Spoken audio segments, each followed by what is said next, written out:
Hello students, how are you all? I hope you are all fine and your study is going well. So students, today we shall study the next point of this chapter. Okay, so this is the second video of this chapter, modern forms of money.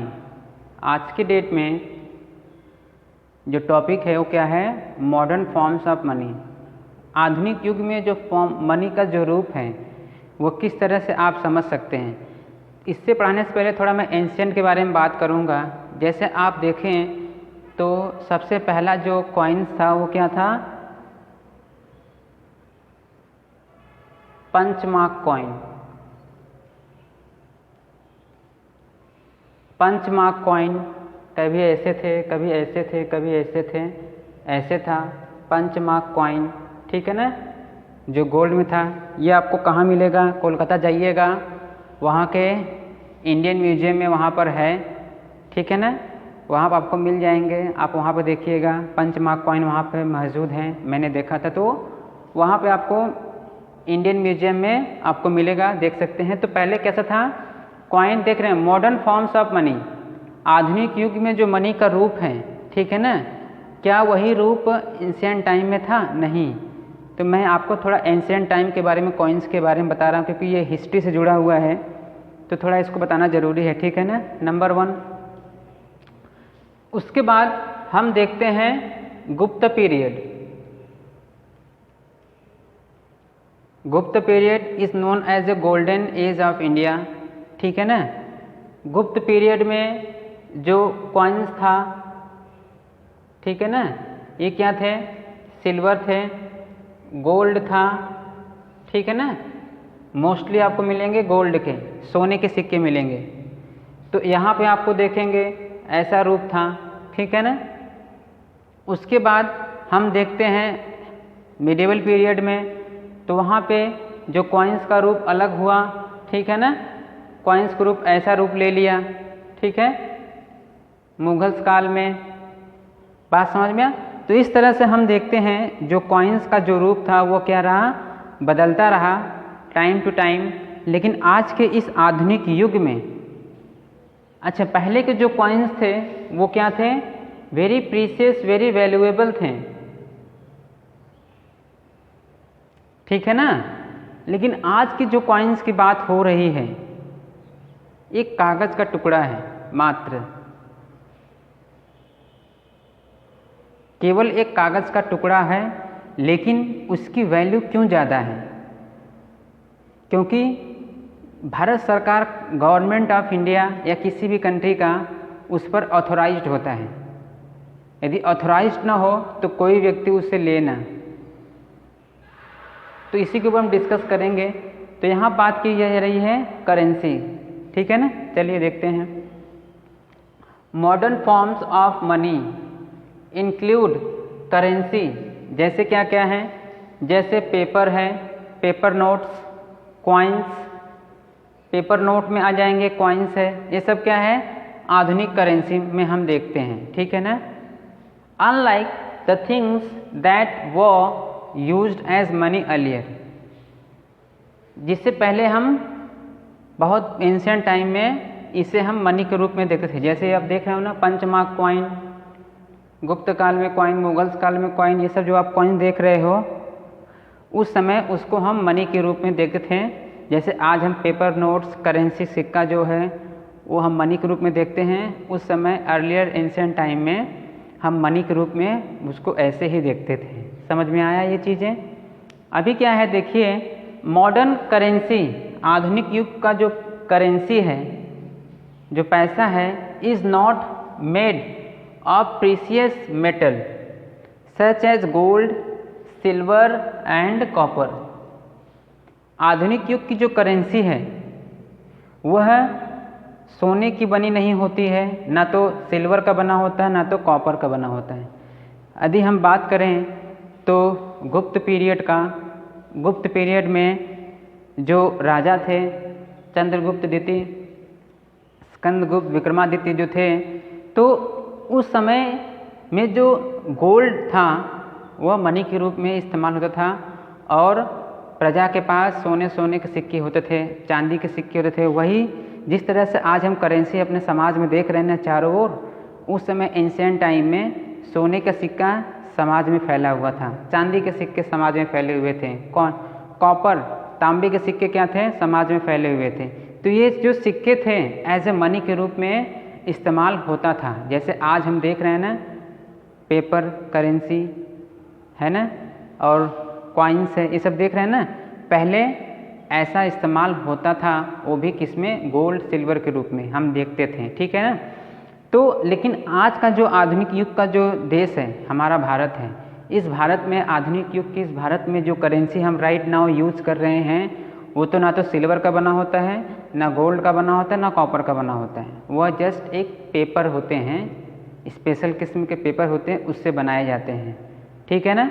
लेकिन उसकी value इतनी ज़्यादा क्यों होती है तो एक paper, लेकिन उसकी वैल्यू इतनी ज़्यादा क्यों होती है कि एवरीवेयर, हर जगह medium of exchange is money. कोई वस्तुएं आप खरीदना चाहेंगे, money, okay.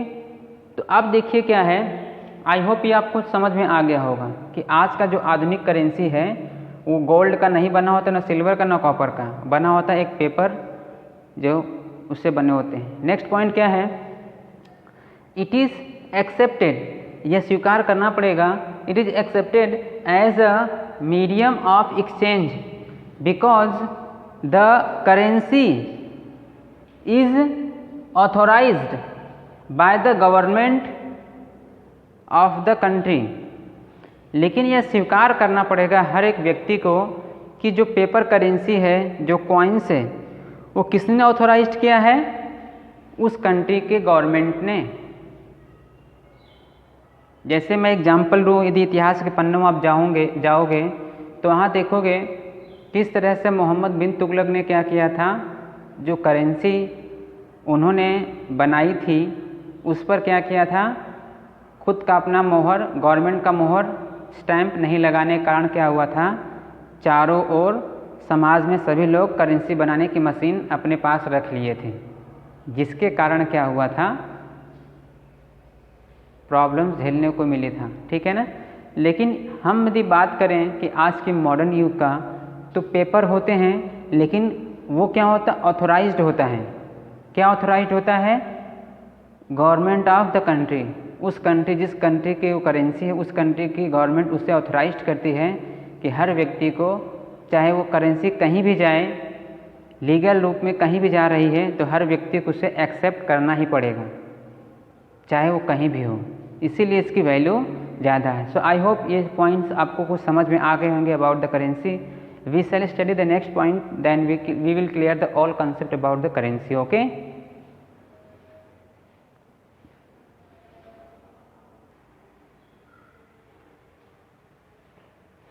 Yes student, so next point क्या है, in India the Reserve Bank of India RBI, हमारे भारत की यदि हम बात करें तो हमारे भारत में जो RBI है, रिजर्व बैंक ऑफ इंडिया, वो क्या इश्यू करती है, issue currency notes.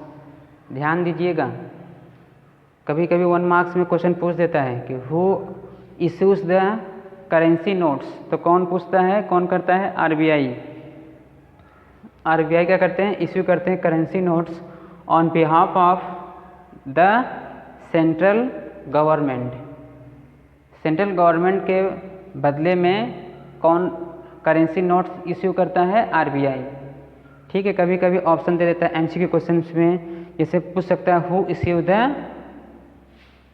The currency notes.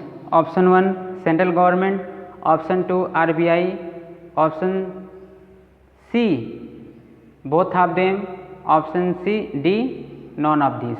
तो इसमें हम लोग कन्फ्यूज होते हैं, वो सेंट्रल गवर्नमेंट है इसीलिए सेंट्रल गवर्नमेंट क्या करती है, इसे ऑथराइज करती है। सो कभी कभी ये कन्फ्यूजन वाला क्वेश्चन होता है, तो 1 मार्क्स यहाँ से बनता है, कभी कभी पूछ सकता है। तो आप इसे माइंड में याद रखिएगा कि जो करेंसी नोट्स होते हैं वो RBI ही इश्यू करता है, वही लागू करता है, ठीक है ना।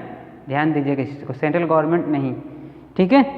सो as per Indian law, Indian का जो लॉ है, कानून है, उसी लॉ के हिसाब से RBI क्या करता है, करेंसी नोट्स क्या करते हैं, इश्यू करते हैं, छापते हैं और मार्केट में लाते हैं। अब एक क्वेश्चन यहाँ पर एक और बन रहा है स्टूडेंट, जैसा कि ये चीज़ें आरबीआई करते हैं, लेकिन एज पर इंडियन लॉ के हिसाब से कोई भी इंडिविजुअली हो, चाहे वो ऑर्गेनाइजेशन हो, चाहे वो कहीं संस्था हो, कोई भी चीज़ है, हर एक व्यक्ति को आरबीआई ने जो पैसे इश्यू किए हैं सबको लेना पड़ता है। कोई भी व्यक्ति यह नहीं कह सकता कि मैं पैसे नहीं लूँगा, नकली है, डुप्लीकेट है, क्योंकि जब यदि उस पर आरबीआई का पूरा क्लियर कॉन्सेप्ट है, अच्छी तरह से मेंशन किया हुआ जो भी चिन्ह होते हैं ओरिजिनल का, यदि उस पर मेंशन है, ऑथराइज्ड है, तो हर एक व्यक्ति को लेना पड़ेगा, कोई ना नहीं कर सकता।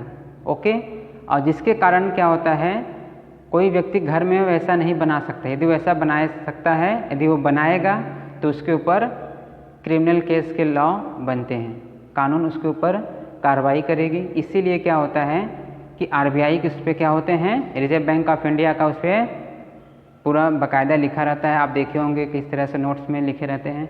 सो स्टूडेंट्स, ये रहा आपका इस वीडियो में मॉडर्न फॉर्म्स ऑफ करेंसी का जो फर्स्ट टॉपिक है करेंसी। ये आपको I hope you will clear about the concept about the currency. Okay, so enjoy it and watch the video. Thank you.